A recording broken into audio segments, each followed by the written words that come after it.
शहजाद चौधरी साहब हर चीज को इस्लामाबाद से चलाना चाहते हैं, फिर गवादर और कराची को भी इस्लामाबाद से चलवाना चाहते हैं। ये कह रहे हैं बिलावल भुट्टो कि अवामी जलसे में खड़े होकर विफाकी ताकत के मराकज को बराह रास्त चैलेंज कर रहे हैं। क्या ये सकत भी रखते हैं?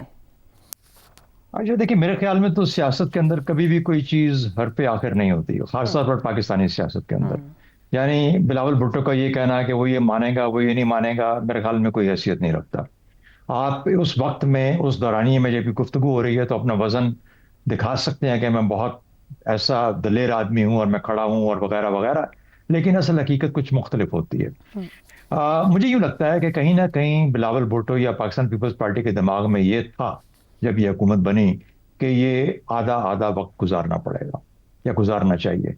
मुझे यूं लगता है कि जैसे कि जो ही ये आधा टर्म गुजर रही है इस हुकूमत की, तो ख्याल ये किया जा रहा था प्रेसिडेंट की सतह के ऊपर और इवन बिलावल भुट्टो की सतह के ऊपर कि ये तब्दीली शायद आनी चाहिए 2.5 साल के बाद। उसके लिए या एक नंबर एक तरीका यह है कि ये अपने तौर पे आ जाए, जिस तरीके से कोई किसी किस्म की कोई अंडरस्टैंडिंग डेवलप होगी, शायद हुई हो, मुझे नहीं मालूम।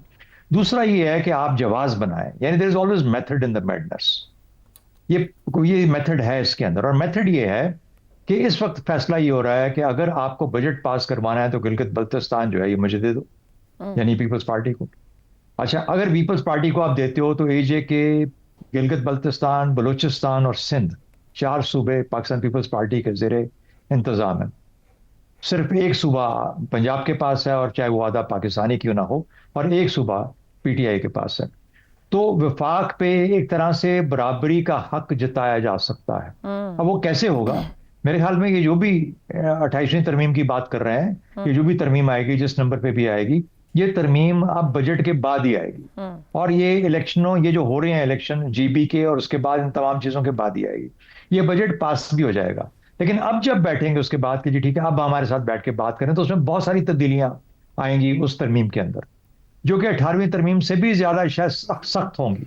और उसके अंदर यह भी शामिल हो कि शायद सेनेट का जो हुलिया है इसको मुख्तलिफ किया जाए। उसमें यह भी शामिल हो कि गिलगित बल्तिस्तान और एजे की जो असेंबलियां हैं उनको अबूरी हुकूमतें और अबूरी असेंबलियां डिक्लेयर करके उनका कुछ हिस्सा वफाक के साथ शामिल किया जाए। उनको यह भी कहा जाए कि जो वफाकी बजट है उसके अंदर से उतना शेयर परसेंटेज वाइज जैसा भी बनता है पॉपुलेशन वाइज वो उनको दिया जाए। तो ये वो चीजें हैं जो कि मुझे तो नजर आती हैं, और मेरे हाल में जब ये अगर होता है उस तरीके से तो फिर गेम खुल जाती है।